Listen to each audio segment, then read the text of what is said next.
My beautiful sister Jessie, when she was 16 years old, tried to kill herself. She attempted it again when she was 19. And still our family did not know what was going on, which is astounding to me today. My father was a brilliant doctor, and we had no vocabulary in our family for mental illness at all. In fact, my parents had been brought up to think that it was not done to go see a psychiatrist. My mom went to one once, and she said it was really embarrassing. And that was it. My nephew, Kalen, Jessie's son, was diagnosed with schizoaffective disorder when he was 19 years old. He spent 2 years at McLean Hospital, and I'm convinced that it saved his life. Jessie, who had probably been bipolar her whole life, was yet to be diagnosed.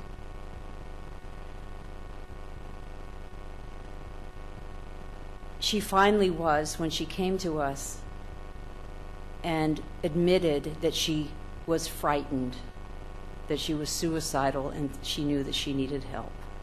And because of our beginning to be sensitized to what it meant to be mentally ill, because Kalen had already been hospitalized, Jessie followed, and for 5 months was in McLean. Next month, they're going back to McLean to be awarded for their advocacy for mental illness.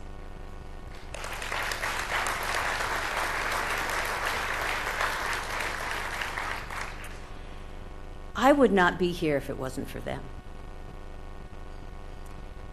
As a celebrity, which is a word I really don't like that much, it's a word you hear a lot about in our culture. I have been asked my entire career, or at least when I started being successful in my career, to show up at events, very worthy events. Many of them foundations started by friends, and you'd get into a nice dress, and you would either give an award or you would announce something. And I was always really happy to be there, but I came to a point where I felt it was important, but I felt superficial. And 3 years ago, I thought,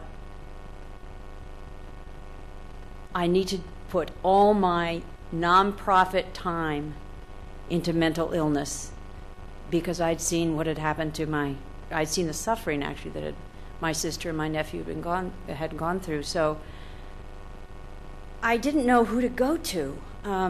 I was incredibly ignorant, even though Jessie and Kalen had been going through what they had been going through. I couldn't kind of put myself there. So I did a lot of research, and I talked to a lot of people, and I ended up walking into Fountain House, which is a clubhouse of sorts. I think they call themselves kind of a clubhouse, run by members, people living with mental illness. It's been going on in New York since it was founded in New York in the late 40s. And I decided that was the place to start, because I could spend a day with the very people that I wanted to become an advocate for. So I cooked lunch with them on the lunch shift, and worked in the horticulture department, and they have 8 different areas where people learn trades and hopefully can then go on to get jobs and live independently. Worked at editing some of the newspaper with one of the members, and kind of checking out my own stigma. What kind did I feel prejudiced? And sometimes I actually did. I remember walking into Fountain House, and it's really a wonderful, wonderful place. And you see people you see all different aspects of mental illness. Some people don't seem totally fine, and other people are asleep because of their meds. And I walked in, and it was kind of a collegial feeling place, and I saw what looked like street people asleep in the lounge, and I said, "Well, this is a really nice place for people like that." And I went, "Whoa." So I spent time there. And then with them, we decided, I know I'm not good sitting on a board. So I thought, well, the logical thing is to use whatever celebrity I have to focus on issues. And we started figuring out what that could be. And we came up with that first PSA. And we raised $560,000 to film it in Grand Central Station. We wanted to set the bar really high. And I called Ron Howard out of the blue and told him about it. And he came back a week later and said he was in. And we met, Nancy and I went and met John Mayer. I'm nervous. John Mayer's manager, and asked if we could use the song, and came back and, yes, gave us the song. And we were off and running. And that day, I will never forget. We all were told to arrive at 7 o'clock in the morning, which is a big deal for Jesse and Kaylin. Yes, it's not good early in the morning, but they got there. Jessie had her little tiny dog to give her courage. And we walked into that huge space. It was really echoey. There were a lot of people. Already the big helium light was floating on the ceiling, and I saw their faces, and I saw them recoil. And I saw them wondering whether they could actually go through with it.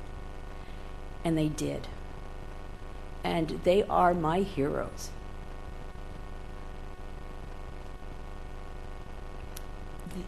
What happened after that has been phenomenal.